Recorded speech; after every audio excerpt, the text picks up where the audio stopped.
Hello everyone, welcome to my channel banking learner. So कैसे हो आप सब? आई होप आप सब अच्छे होंगे।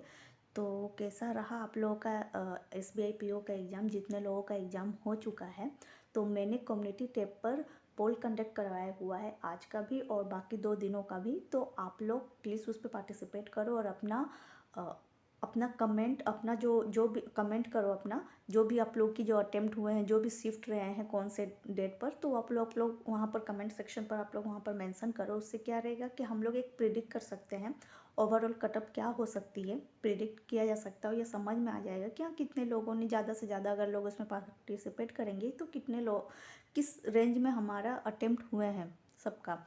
तो आप लोग प्लीज़ उस कम्युनिटी टैब पर जाओ, मेरे चैनल के कम्युनिटी टैब पर जाओ और वहाँ पर पोल कंडक्ट कराया हुआ है, आप लोग उस पर पार्टिसिपेट करो। और आज का जो वीडियो है हमारा, वो है हमारा इंग्लिश को कैसे इम्प्रूव करना है, इंग्लिश को किस तरह से हम कर सकते हैं। आप लोग देख ही सकते हो यहाँ पर।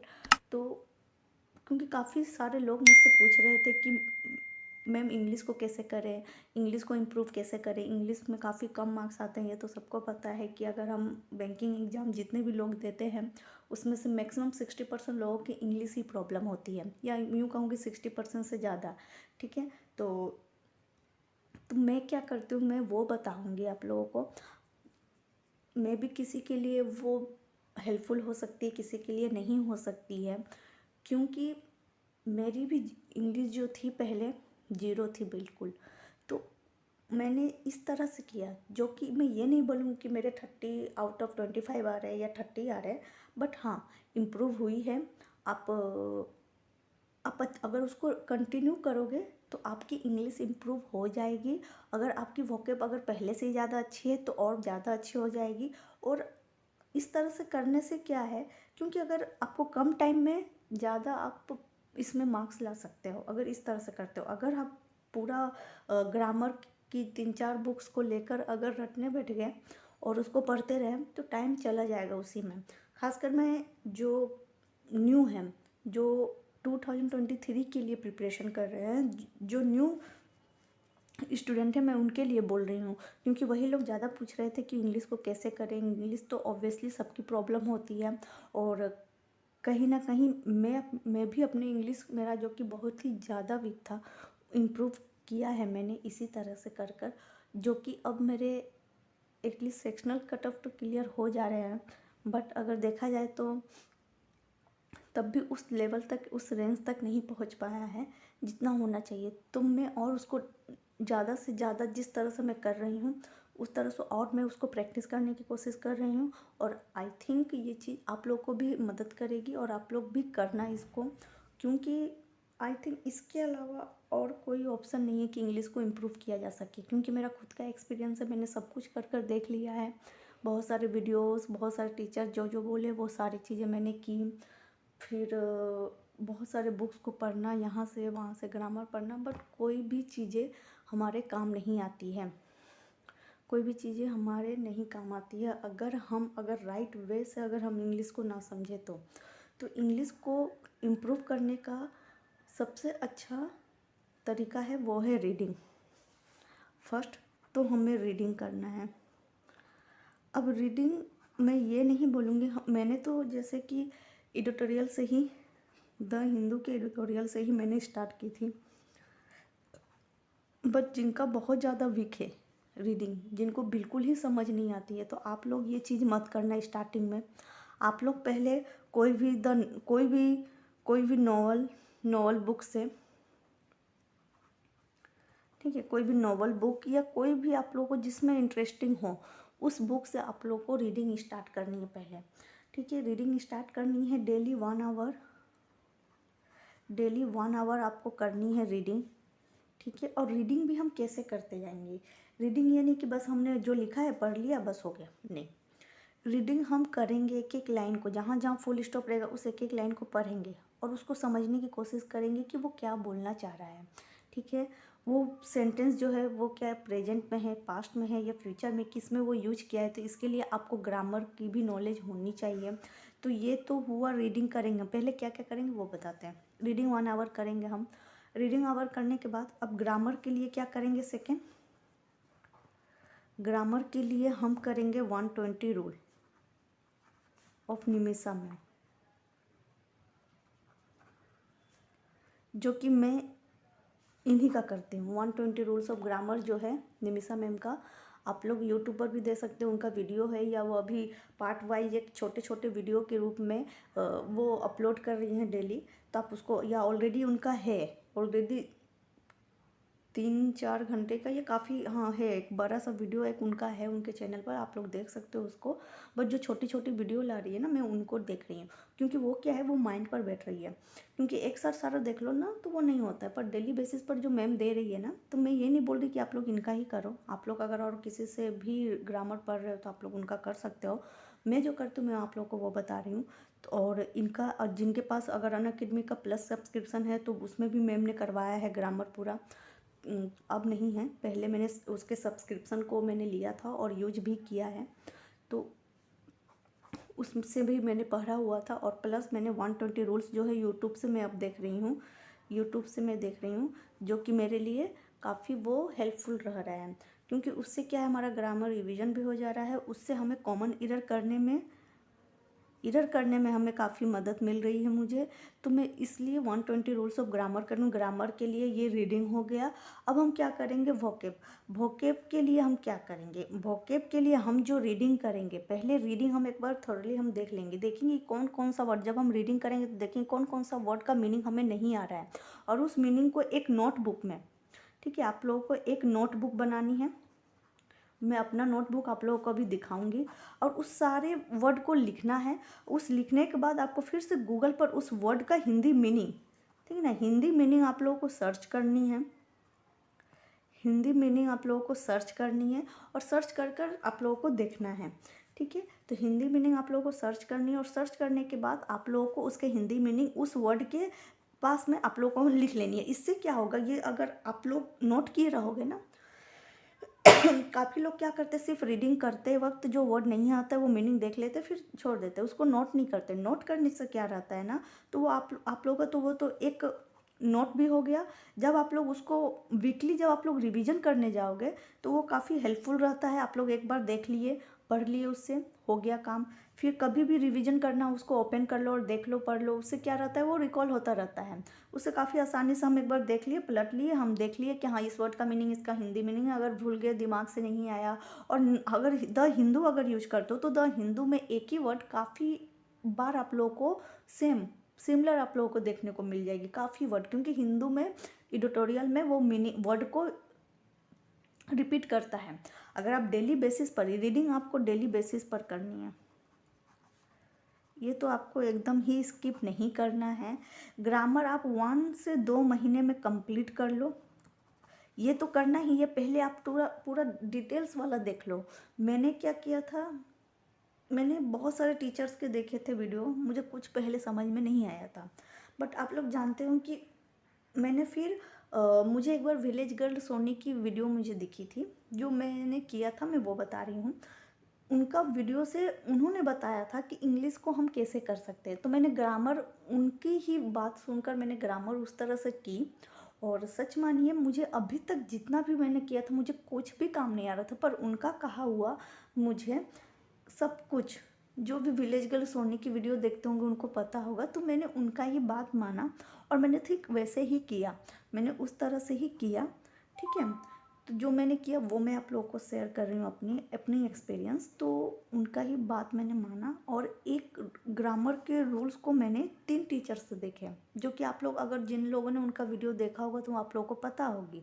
वो 3 टीचर्स की बोली थी, अगर नाउन अगर हम देख रहे हैं तो उस नाउन को आप एक टीचर की ही 3 बार देख लो, सॉरी, एक ही नाउन पर ही, एक ही टॉपिक पर 3 टीचर से अलग अलग देख लो। उससे क्या होता है हमारे, क्योंकि जो ये जो रूल जो है ग्रामर के वो अलग नहीं होते हैं,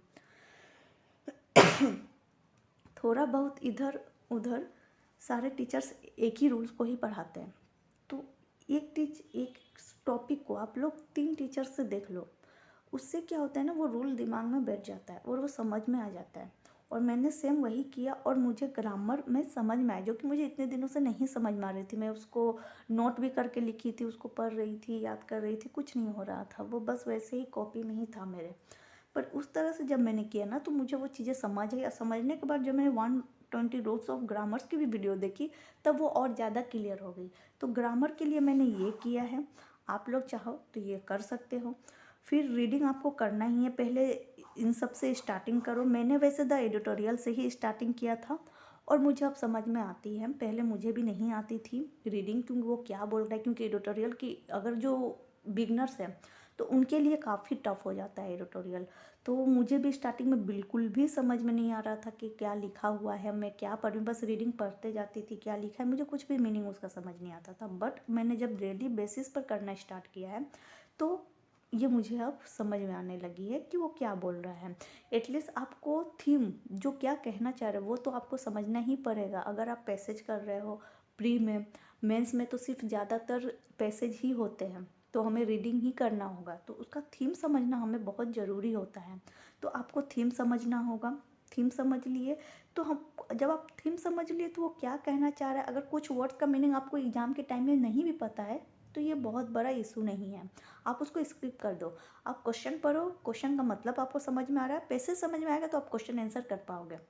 तो सेम यही चीज़ ये है, वोकेब के लिए आपको नया कुछ भी नहीं करना है अलग से, जो आप रीडिंग करोगे बस, क्योंकि वही वर्ड जो एडिटोरियल में एक ही वर्ड को काफ़ी बार रिपीट करता है और एडिटोरियल का ही वैसा वर्ड जो है हमारे एग्जाम में भी आते हैं उसी टाइप का, वही सेम चीज़। तो उसी को आपको नोट करना है और नोट करके उसका हिंदी मीनिंग आपको गूगल में से देख लेना है और देख कर आपको पढ़ते रहना है। तो उसको आप रिवीजन करते रहोगे। रिवीजन के लिए भी आप जब सुबह एक बार लिख लिए, उसको देख लिए, फिर आप उसको माइंड में रिकॉल करते रहो पूरे दिन, अगर कितने वर्ड्स आपको याद आ जा रहे हैं। फिर इवनिंग में आप लोग आप उसको एक बार एक 10 to 15 मिनट्स के लिए जहाँ पर आप लोग लिखे हो उसको आप लोग एक बार देख लो, उसको रिवीजन कर लो। फिर रात में सोते वक्त आप लोग फिर से उसको अपने माइंड में सोचने की कोशिश करो कि क्या क्या आप लोगों ने ये वर्ड्स को देखा था, मैंने इसी तरह से किया है। तो तब जाकर मुझे अभी फिर भी मुझे वोकेब में अभी भी प्रॉब्लम है और मैं कर रही हूँ इसी तरह से, तो आप लोग भी करना। तो वोकेब को आप लोग इस तरह से करो। अब वोकेब आप लोग नोट किस तरह से करोगे वो भी मैं आप लोगों को दिखा दे रही हूँ। अपना नोटबुक, ये रहा मेरा नोटबुक, जो कि मैंने एक बड़ी सी डायरी बनाई है, और ये मेरा ये है जो कि मैं जनवरी से ही इसमें सारे वर्ड्स को मैं लिखती जा रही हूँ। यहाँ पर जो जो वर्ड्स मुझे नहीं आते हैं वो, और उसकी हिंदी मीनिंग ये रहा। ये सारी चीज़ें मैं इस तरह से डेट वाइज देकर लिखती रहती हूँ और वीकली इसको एक बार में रिवीजन कर लेती हूँ। तो इससे क्या रहेगा, आपको रिवीजन भी हो जा रहा है, आपके नोट भी हो जा रहा है। आपको जब भी देखना हो या एग्ज़ाम टाइम पर आप जा रहे हो तो 2 दिन पहले आप इसको एक बार देख लो, कौन कौन सा वर्ड का मीनिंग क्या होता है। क्योंकि हमारे वोकेब जो 2 आते हैं, जो सिनोनिम्स एंटोनिम्स पूछे जाते हैं पैसेज में 2 या 4, उससे भी आ जाते हैं। तो ये सारी चीज़ें मैंने ये नोट कर रखी है, आप लोग देख सकते हो। जैसे कि मैंने अभी कल ही किया था, ये देखो डेट है यहाँ पर 17/12/22 का, 17 का है, सॉरी कल नहीं किया था मैंने, 17 का है। तो क्योंकि संडे को मैं नहीं करती, संडे को मैं रिवीजन करती हूँ सारा, तो इसलिए तो ये मैंने 17 का लिखा है। आज मैंने रीडिंग इसलिए नहीं किया है क्योंकि मेरा कल एग्ज़ाम है, और एग्ज़ाम है तो मैं एक दिन पहले नहीं पढ़ती, तो मैंने इसलिए आज रीडिंग नहीं की है। आई होप काफ़ी लोग इस तरह से करते होंगे, एग्ज़ाम के एक दिन पहले खुद को रेस्ट देते होंगे, और देना भी चाहिए, क्योंकि हमारा ये पूरा माइंड सेट ही, दिमाग जो होता है वही हमारा माइंड काम करेगा एग्ज़ाम के टाइम में। क्योंकि हमारा एग्ज़ाम जो है ये नहीं है कि हमारा हिस्ट्री ज्योग्राफी का एग्ज़ाम है हम रट कर गए और लिख लिए, ऐसा नहीं है। हमारा माइंड काफ़ी काम और कूल होना चाहिए एग्ज़ाम के टाइम में। और जिनका भी कल एग्ज़ाम है उन सभी को ऑल द बेस्ट मेरी तरफ से। और मेरा 3rd शिफ्ट में है, तो मैं आप लोगों को एग्ज़ाम रिव्यू ज़रूर दूंगी एग्ज़ाम देने आने के बाद। और मैं भी थोड़ा लेट हो सकता है क्योंकि आते आते फिर उसका बनाना, वीडियो अपलोड करना, तो थोड़ा टाइम लगता है। तो मैं दूंगी, और आप लोग कम्युनिटी टैब मैंने जो भी बोला है आप लोग उस पर जाओ और पार्टिसिपेट करो। तो ये सारा इंग्लिश के लिए है, आप लोग इसको करो, कंटिन्यू करो, एटलीस्ट 1 to 2 मंथ तक कर कर देखो आप लोगों को इम्प्रूवमेंट हो रहा है या नहीं। रीडिंग, अब रीडिंग आप लोग कैसे करोगे, रीडिंग अगर करना है, अगर कोई लाइन दी हुई है यहाँ से यहाँ, आपने उसको पढ़ा, आपको ये अब यहाँ पर इज लगा है या वास लगा है, ये सेंटेंस आप देखोगे कि किस में है, कौन सा सेंटेंस है। ठीक है, सेंटेंस देख लिए, सेंटेंस पहचान लिया कि हाँ ये पास्ट टेंस में बात कर रही है या प्रेजेंट में है या फ्यूचर में है, जो भी है ये सेंटेंस समझे।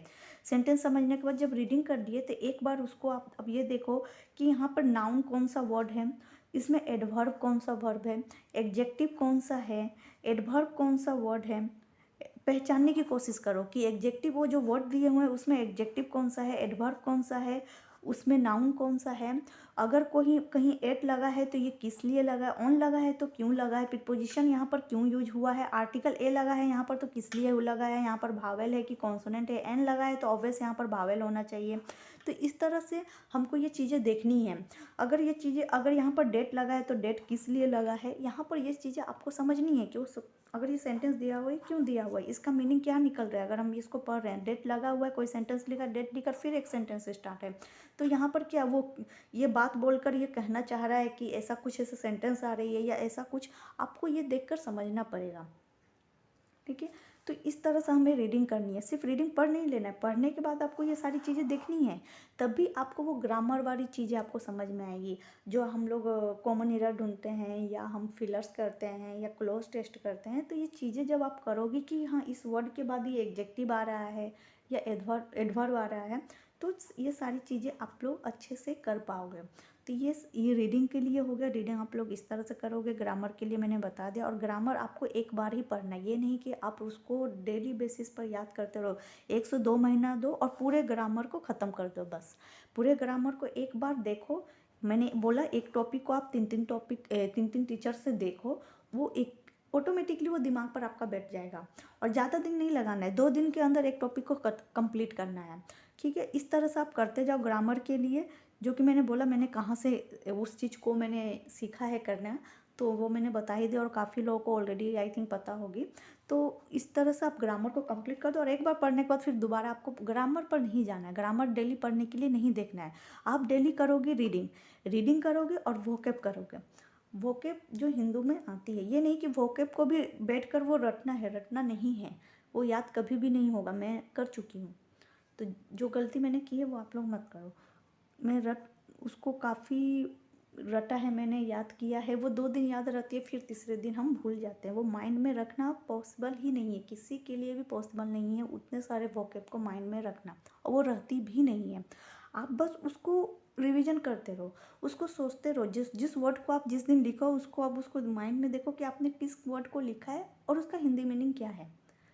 आई थिंक सारी याद नहीं आती है, सारी याद आएगी भी नहीं है। मान लो आपने 10 वर्ड लिखे हैं एक दिन, किसी दिन 10 वर्ड आपको मिल गए, किसी दिन 20 वर्ड्स मिल गए, वो 10 वर्ड आपके माइंड में नहीं याद आ जाएगी, उसमें से 2-4 ही याद आएगी, तो अच्छी बात है 2-4 याद हुए। फिर सेकेंड डे उस वर्ड को लिखो, और ये कॉमन रिपीटेड वर्ड तो आपको काफ़ी मिलेंगे जब आप एडिटोरियल से करोगे तो। ठीक है, तो ये ओवरऑल मेरा ये रहा, इस तरह से मैं करती हूँ। तो आप लोग भी इस तरह से कर कर देखो, स्पेशली जो बिगनर्स हैं, तो आई थिंक आप लोगों को काफ़ी हेल्प मिलेगी इससे। इस तरीके से आप लोग कर कर देखना। ठीक है, तो अगर मेरा वीडियो अच्छा लगा हो तो प्लीज़ लाइक कर दीजिए, शेयर कर दीजिए, और मेरे चैनल को भी सब्सक्राइब कर लीजिए, और बेल आइकन को भी दबा दीजिए, जिससे आपने आगे आने वाली वीडियो की नोटिफिकेशन आपको मिल जाए। और अगर आप चाहो तो मेरे टेलीग्राम ग्रुप को भी ज्वाइन कर सकते हो। उसका लिंक मैंने डिस्क्रिप्शन बॉक्स में दिया हुआ है, और ट्विटर और इंस्टाग्राम पर भी मुझे फॉलो कर सकते हो, वहाँ पर लिंक दी हुई है। Thank you.